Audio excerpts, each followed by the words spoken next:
Chapter 3.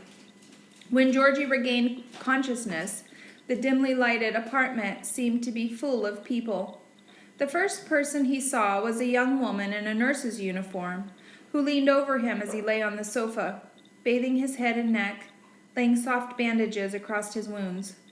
He gave a choking gasp as he realized where he was and tried to get up, looking wildly about the apartment to see if Steve lurked somewhere in the shadows. The nurse spoke to him quietly and made him lie down again. "Don't try to get up," she told him. "It's all right now. They're both gone, the man and the woman too." She touched his shoulder gently. "Lie still. We mustn't put any pressure on this arm." Two men came in from a group of neighboring tenants who stood in the kitchen. One was the janitor of the building. The other was a young police officer, so young, an officer that he looked hardly more than a boy. Only a few weeks on his job, this was his first experience with child abuse, and what he had seen left him a little white around the mouth. The janitor was sweeping up glass and splintered furniture. The police officer was writing on a pad of paper. "I'd like to talk to the boy before I leave." He made a questioning gesture toward the nurse. "Is it all right? Can he talk now?" She nodded. "I still have more wounds to dress before you take him to Children's Hospital. His left arm is broken. You'll have to question him, though I'm afraid he's still confused." The young policeman came over and sat beside the sofa. "Your name is Georgie Burgess, the janitor tells me. Is that right?" Georgie's lips formed a yes weakly. He stared at the young man. "And this man who beat you, what is his name?" Rennie Burgess's warning sounded in her son's ears. "You ain't hurt too bad, Georgie. You get over your lickings soon enough. But if you ever tell on Steve, you'll be hurt like you ain't ever dreamed about. Steve won't stand for any kid telling on him." Georgie shuddered at the question. I just got in a fight with some big kids." The policeman looked at him for a long time. Finally, he said, "I see. But the janitor and some of the men in this building came up here and found him beating you with the leg of a chair. Do you remember that?" Georgie didn't answer. The policeman continued. "Who is this man?" "Don't know," Georgie muttered. That was true. He had no idea who Steve really was, where he lived when he wasn't with Georgie's mother, or how he earned the money he gave her. "Is he your father?" the policeman asked. "I don't think I got a father." "This woman, this Rennie Burgess," the young man flipped through some of the pages he held. "She's your mother?" I guess so." "I don't blame you for doubting it," the policeman said in a low voice. He was silent then, watching the nurse wash blood and hair from a deep wound on Georgie's scalp. "Do you see much of this?" he asked her after a while. "Much," she answered, "and not always in the slums either." The janitor spoke up from the doorway. "Them two ought to be held liable for the damage they done around here tonight, half killing the kid and breaking up everything in the place. When they started fighting us because we come in, I don't know when I've had to clean up so much junk. I've emptied 4 cans down the chute already." A sudden memory caused Georgie to cry out. "My prize!" he screamed. "Where's my rose bush?" He turned from the nurse to the police officer, his eyes imploring each of them to help him. "Did you see a rose bush around here?" The nurse turned to the janitor quickly. "I seen a bunch of dry sticks that might have been a rose bush. Is that what he's hollering about?" Georgie tried to get up again, but the nurse held him down firmly. He turned pleading eyes to her. "Make him give it to me, lady. I want it at the grocery store. It's mine. Make him give it to me." "That kid's out of his head," the janitor said sullenly. "I'm not going through all that junk for no bunch of trash he's dragged home from the grocery store." "I think you'd better find his rose bush," the nurse said crisply. She looked at the two men, her lips pressed closely together. The policeman got up and walked toward the janitor. "Show me where you dumped it," he said. Georgie sobbed as he and the nurse waited. He hadn't cried when she washed his wounds, not even when she lifted his broken arm, and it had hurt terribly. I didn't steal it, he told her between sobs. Honest, I didn't. I had a ticket and the numbers on it matched. You can ask Mrs. Sims. Who is Mrs. Sims, Georgie? The checker at the grocery. She'll tell you I want it at the store. Yes, I believe you. We'll talk to Mrs. Sims after a while. The police want to talk to all the people around here who know you. The policeman returned about 10 minutes later, a battered plant in his hands. Is this your rosebush, Georgie? He asked, holding it toward the boy. Yes, it's my prize. Georgie seized the plant with his right hand and held it tightly within the curve of his arm. Unmindful of the thorns, he buried his face against it in a spasm of love and relief. The policeman watched him for a moment and then shook his head slowly. My good God Almighty, he said in a low voice. The next several days were a blur in Georgie's mind. He had a low fever, which wouldn't leave, and that, with the pills needed for bearing the pain of his injuries, kept him only partly conscious of what was happening around him. He knew that doctors examined his hurts and took many X-ray pictures of his head and back, that nurses changed his dressings each day, and that one nurse took the time to sprinkle water on the peat moss surrounding the roots of his rosebush. At night he slept with his good right arm hanging down beside his bed, his hand touching his prize. When he was a little better, he had a visit at the hospital from Mrs. Sims. I've been here before, but always when you were asleep, and the nurses thought I shouldn't wake you up, she said. He noticed that her face looked happy. The court is letting me be a foster mother to you, Georgie, until they've found a place for you. I wish I could keep you always, but at least I can take you home with me this afternoon and say that you're my boy for a little while. Georgie had no idea who the court might be, or what Mrs. Sims meant by the words foster mother, and he was too tired to ask or to care very much so long as no one said that he must go back to the apartment where he had lived with his mother. Mrs. Sims and her husband were kind to him, but Georgie and his rosebush were left alone each day while his foster parents worked at their jobs, and when he began to sleep a little less, the days grew lonely. Sometimes at night, the three of them talked about what they could do about his bush. There's no place around this building where we can plant it, Georgie, Mrs. Sims told him. But a man down at the florist's shop says the bush will stay healthy for a long time if we keep the moss around it well watered. And maybe in a week or two we'll be able to find a place where we can give it a bed in some yard or garden. Once Georgie overheard some whispers between Mrs. Sims and her husband. He wouldn't have paid any attention except that he suddenly realized they were talking about his mother and Steve. They say his mother ain't long to live. Too much whiskey over the years, he heard Mrs. Sims say. The man's in jail. Judge O'Neill has talked to all the neighbors, the police, and people over at the school. Now he wants to see Georgie himself. They'll let us know when we're to take him over. I wish we could keep him, Mr. Sims said after a while. If we were younger, and if we had the money. As it is, we're in no shape to take on a youngster. They were both silent after that, and Georgie was left wondering. A few days later, Mrs. Sims stayed home from work. A social worker is coming to take us to court today. The judge wants to talk with you. Try to answer his questions in a polite way, Georgie. Don't just duck your head. Try to remember that, won't you? Georgie's eyes were wide with fright. What's a judge? He asked. This one's a good man, I hear. He wants to do what's best for you, Georgie.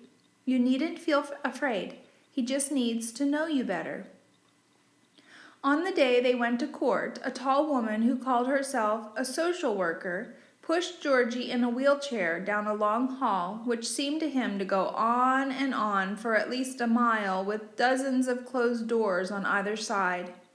When they finally opened one of the doors, a lady showed them into another room where a man with thick eyebrows sat at a desk and motioned them to sit near him. He extended a hand towards Georgie. I am Judge O'Neill, Georgie, and I know a great deal about the things that have happened to you. I have some plans for you, though. Some pretty good ones, I think. We must talk them over." He paused and studied Georgie's face thoughtfully. Finally, he smiled. "They tell me that you have a rose bush that you like a lot," he said. Georgie nodded.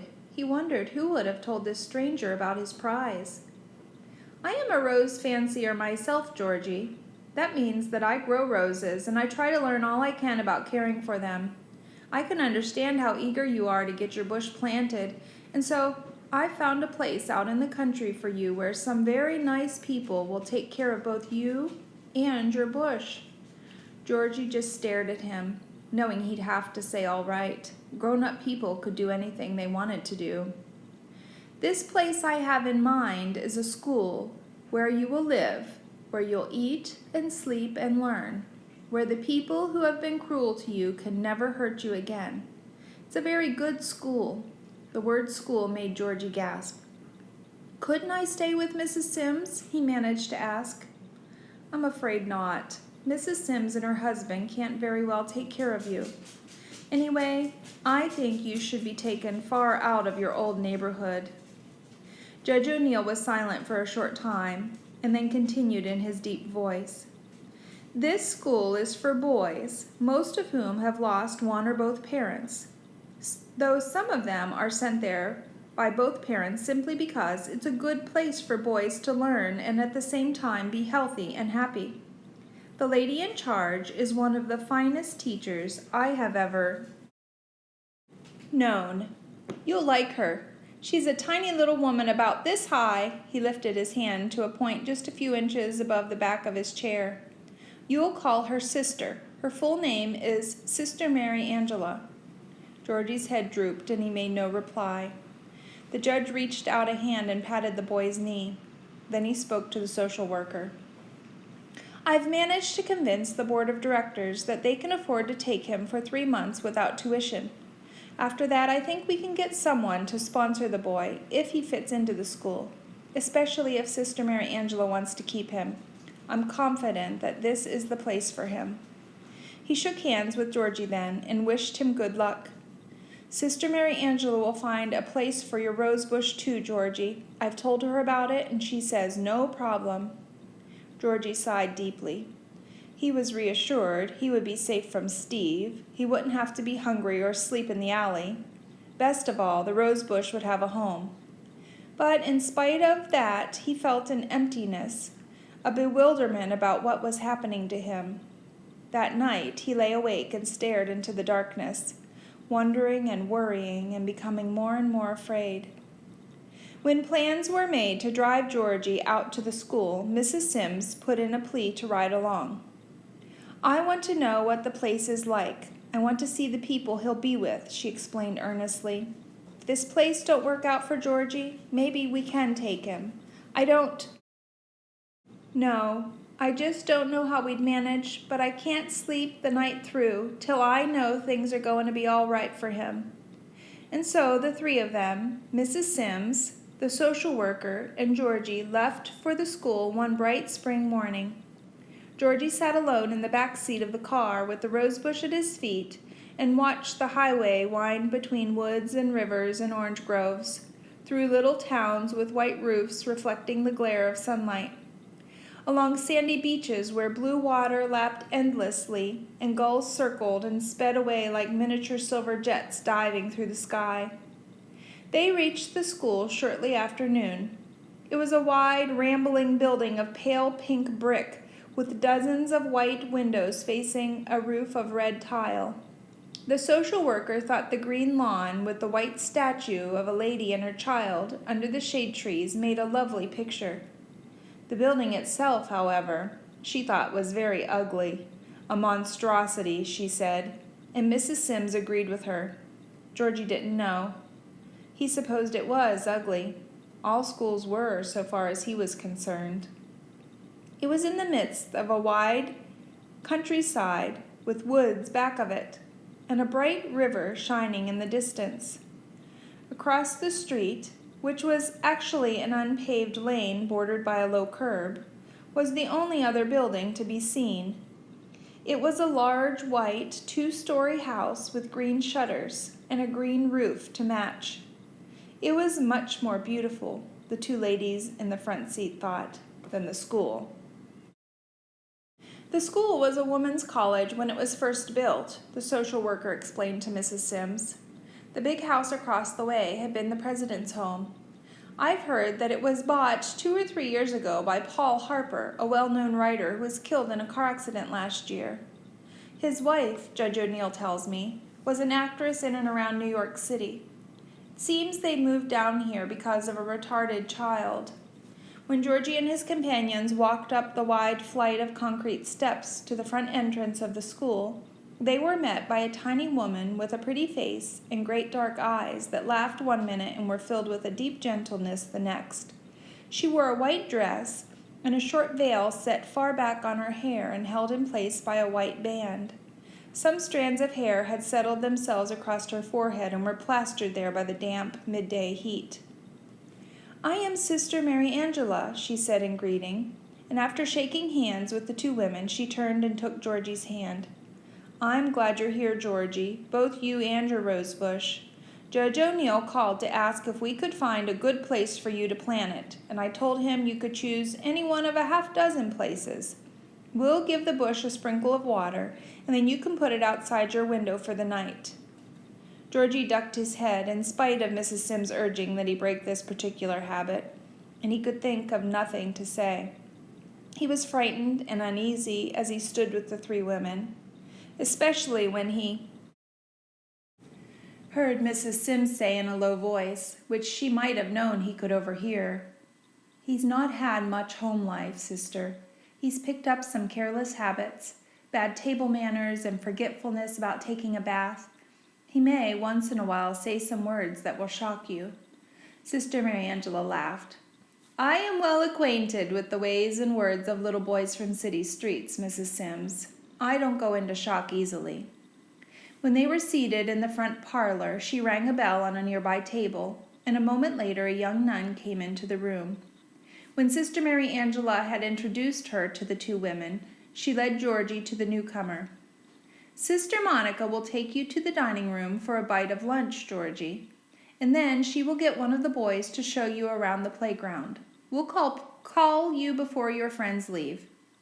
Georgie walked with Sister Monica down the hall to the dining room without speaking. She seemed to understand that he didn't want to talk, and after an attempt or two, she gave up trying to start a conversation. She smiled, though, as she placed a sandwich and a glass of milk before him. Later, she called a red-haired boy from the playground and put Georgie in his charge. "Georgie is our new boy, Timothy, the one Sister asked you to look after for a while. Will you show him around the playgrounds and the vegetable gardens? Maybe later he'd like to watch the baseball game the older boys are playing this afternoon." Sure, Sister, I'll show him around," the boy called Timothy was pleasant. Some of the older boys were not. "Hello, ugly," one of them yelled at Georgie when Sister Monica was out of sight. Another one threw a pebble at the cast on Georgie's arm. "Who beat the hell out of you, ugly?" he asked. "Don't pay no attention to them," Timothy said, scowling. "They think they're big shots because they're 13. But wait and see how fast they get kicked off the team if Sister Monica hears them wisecracking." Georgie didn't answer. He was accustomed to names being yelled at him. When these kids learned that he couldn't read, then there would be other names. He knew them all, but he was too tired for caring. Anyway, he had caught a glimpse of a flower garden across the street, and without a word, he started across the playground toward it. It was as beautiful as any picture in the book he had loved, as bright and colorful as the garden and the dreams he'd had that afternoon in the Palmetto Grove. And this was real. Neither a picture nor a dream, but a wide mass of hedges, trees, and flower beds that were almost within reach of his hands, all of them in bloom and in every color Georgie could imagine. The flowers sent waves of fragrance across the street to Georgie, fragrance that made him dizzy with its sweetness. He hoped frantically that this was one of the places Sister Mary Angela had in mind. Who does it belong to? He asked Timothy just above a whisper. Her, Timothy answered, and pointed across the lane toward a young woman who was busy at a distant flower bed. She was a tall lady with 2 long braids of blonde hair that fell over her shoulders. That's Mrs. Harper, Timothy continued. She's pretty all right, but she don't like us much. If we happen to knock a ball over there, we have to ask one of the sisters to get it for us. Timothy paused and then decided to go on, in spite of the fact that Georgie seemed to be paying little attention to what his guide was saying.